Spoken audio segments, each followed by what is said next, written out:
Imagine a world built with one rule. Nothing is ever hard again.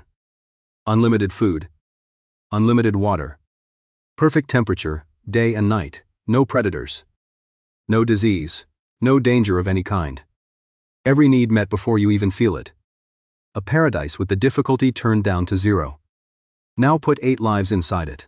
Close the lid, and wait. 5 years later, every single one of them was dead. And not one of those deaths was something a doctor could have named. 8 mice, 4 males, 4 females. Dropped into a perfect world, with everything a mouse could ever want. No cat, no hunger, no cold, no sickness. And yet the whole colony walked itself into extinction. Not from starvation, not from a virus, from something no autopsy has a word for. This is Universe 25, maybe the most disturbing experiment ever run on a society. And it wasn't really about mice. In 1968, an American scientist named John Calhoun built what he called a paradise for mice. Soft nesting material in every corner. The temperature held perfectly steady. The cages cleaned by hand, on a schedule. The mice themselves were the healthiest he could get, prize specimens from a national research colony. Calhoun studied behavior for a living, and his whole career circled one question. What happens to a society when nothing is hard anymore? He had been chasing that answer for 20 years. This was not his first paradise. He had built earlier ones, in a forest, in barns, in labs, 24 of them. One after another, each one a small world with no scarcity, no predators, and no way out. And in every single one he watched the same thing happen. The population would explode, violence would spike, mating would twist into something frantic and wrong. Then the whole colony would sink into apathy and die. He had documented that pattern 24 times. The 25th was supposed to be the perfect one. The clean experiment nobody could argue with. He built it inside a research lab in Maryland. A square enclosure, 9 feet on each side. Along every wall, stacks of little apartments, reached by mesh tunnels running floor to ceiling. Feeders that never ran empty. Water bottles that never ran dry. He calculated the space could comfortably hold around 3,800 mice. It would never come close. On day 1, he placed his 8 founders inside, and shut the lid. The clock started. For the first 104 days, almost nothing happened. The mice explored, learned the map, worked out who slept where. Then the first litters were born, and the population began to double. Every 55 days, twice as many mice as before. By day 315, more than 600 animals lived inside. They climbed over each other on the ramps, slept in piles, fought for the nesting spots at the top. And this is the moment everything began to come apart. In a normal colony, this fixes itself. When there are too many mice for the territory, the extra ones simply leave. They emigrate. They find new ground.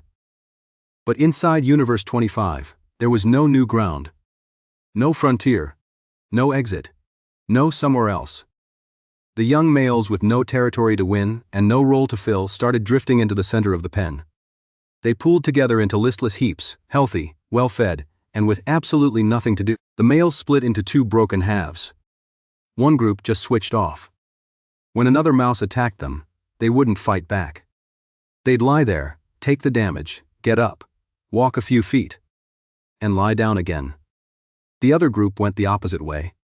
Frantic, restless, moving faster than any mouse should, forcing into nests, skipping every ritual, refusing to stop even when bigger males hit them. And the females made their own retreat. The ones with no place in the order climbed to the highest apartments and lived completely alone. They stopped meeting males. They stopped reproducing. Then Calhoun noticed something strange. Even with food available everywhere, the mice began crowding around just a few feeders, packed together, refusing to eat alone. He called it the behavioral sink. Being near other mice had become so wired in that a full feeder standing empty of company was useless to them. And the mothers still raising pups began to fail in a much darker way. The males had stopped defending the nests. Exhausted mothers, guarding alone while nursing, started turning on their own young, abandoning them, forgetting which were theirs.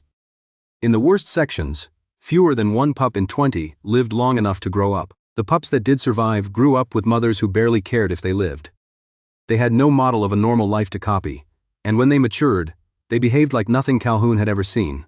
These males never fought, never tried to mate, never took part in the group at all. They ate, they slept, and they groomed themselves obsessively. Their fur was flawless, because they never got into a single fight. Calhoun named them the beautiful ones. They looked like the healthiest mice in the colony. They were also, functionally, dead. On day 560, the population peaked at 2,200 mice. It would never go higher. The last successful conception happened on day 920. After that, not a single mouse was ever born again. The colony simply aged. The beautiful ones kept grooming.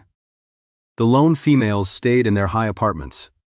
And one by one, they died of old age, with no one coming up behind them. Calhoun said the mice had died 2 deaths. First, the death of the spirit.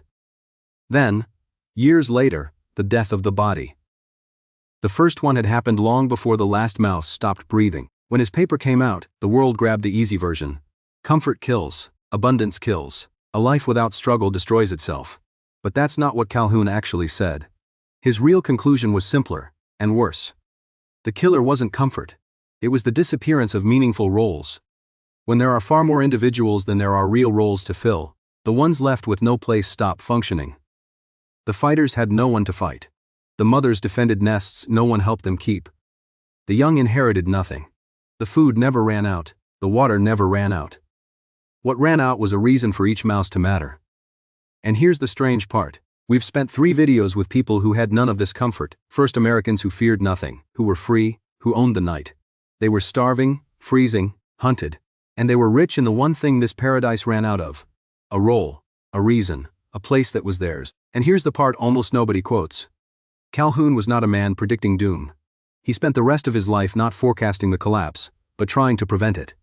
He kept building new universes, kept changing the variables, looking for the one thing you could put back into a paradise to keep it alive. His answer was strange and hopeful. When physical space runs out, we don't have to collapse like the mice.